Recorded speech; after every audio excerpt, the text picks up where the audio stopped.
வணக்கம் மக்களே, welcome to our channel போதை கணமே. இது உங்கள் நிலா அண்ட் பார்த்திவ்.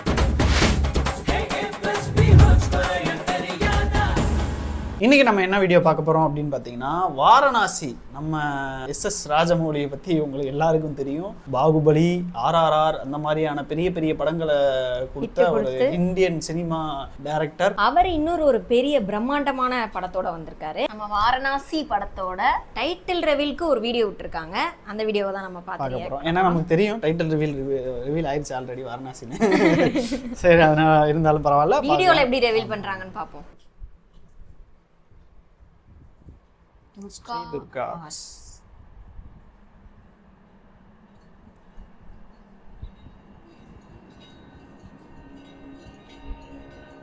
பாகுபலி RRR. பின்னாடி சவுண்ட் பாரு, கோயில்ல கேட்கும்ல அந்த சவுண்ட் மாதிரி தானே இருக்கு.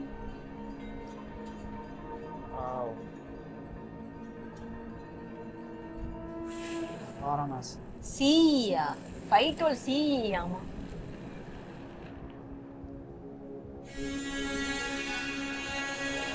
2027 சி.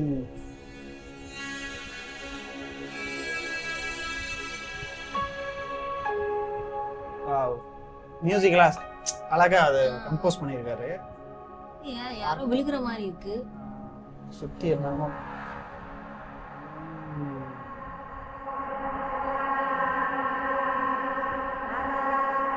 கப்பல் அது உடைஞ்சு பனிக்கட்டி ஆயிடும்.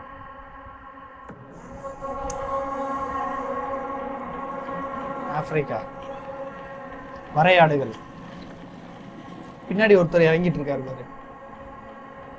இங்க ஒருத்தர் கேம்ப் போட்டிருக்காரு. இல்ல காலகட்டத்தை ஒரு வேலை நிறுத்துறாங்களான்னு தெரியல. நிஜமாவே போற மாதிரி இருந்துச்சுல.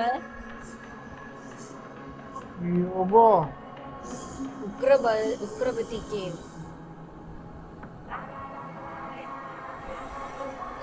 ஒருத்தர் ஏதோ தலையை குத்திட்டு இருக்காரு.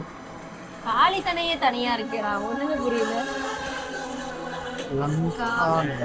லங்கா நகரம் எங்க கிளீன் பண்ண. ஓ, இங்க பாரு, அது வால்ல ஒருத்தர் போயிட்டு இருக்காரு. இதுல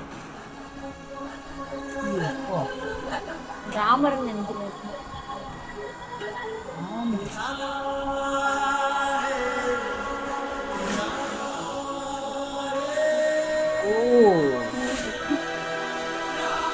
இங்க நிக்கிற ராமர பாதியா இருக்கு.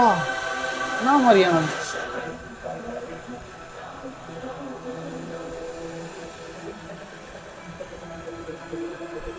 மியூசிக்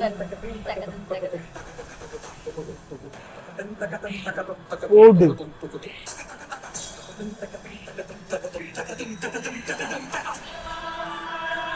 வரைஞ்ச மாதிரி இருக்கு.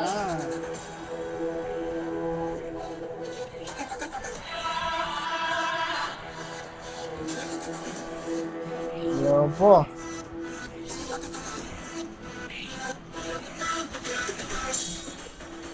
ஏய், ஆண்டவர் இது மாதிரி ஒரு சீன்ல மாடு மேல வருவார். உண்மையான மாடு மேல வருவார். உண்மையான மாடு கிடைச்சிட்டாரு. பண்றது தலை இருக்காது.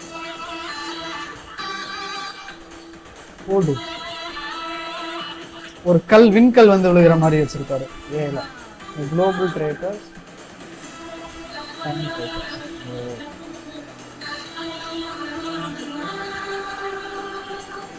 ஏண்டா இது பழைய காலத்துல நடக்கிற கதையா? சட்டையெல்லாம் பார்க்க இப்ப இருக்கிற மாடல் போட்டிருக்க மாதிரி இருக்கு. டைம் டிராவல் சம்பந்தப்பட்ட கதையா? அப்படியா?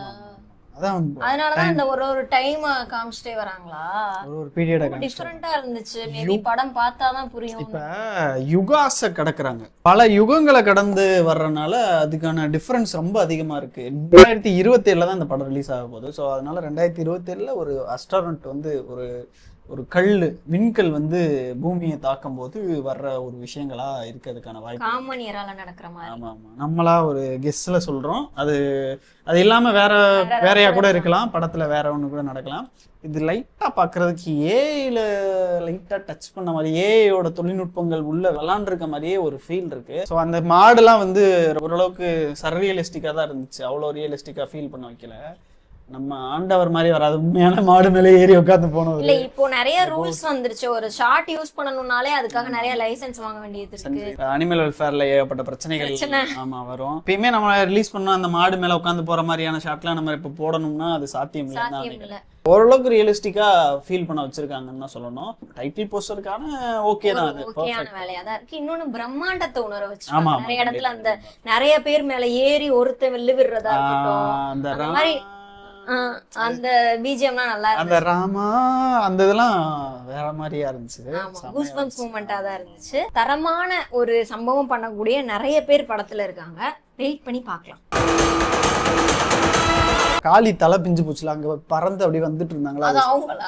அவங்கதானான்னு தெரியாத அளவுக்கு இருக்காங்க. இங்க இருந்தோ குதிச்சு வந்ததை கெஸ் பண்ணி அது வந்து அவங்கன்னு சொல்றான். சொல்லுவோம் சொல்லு.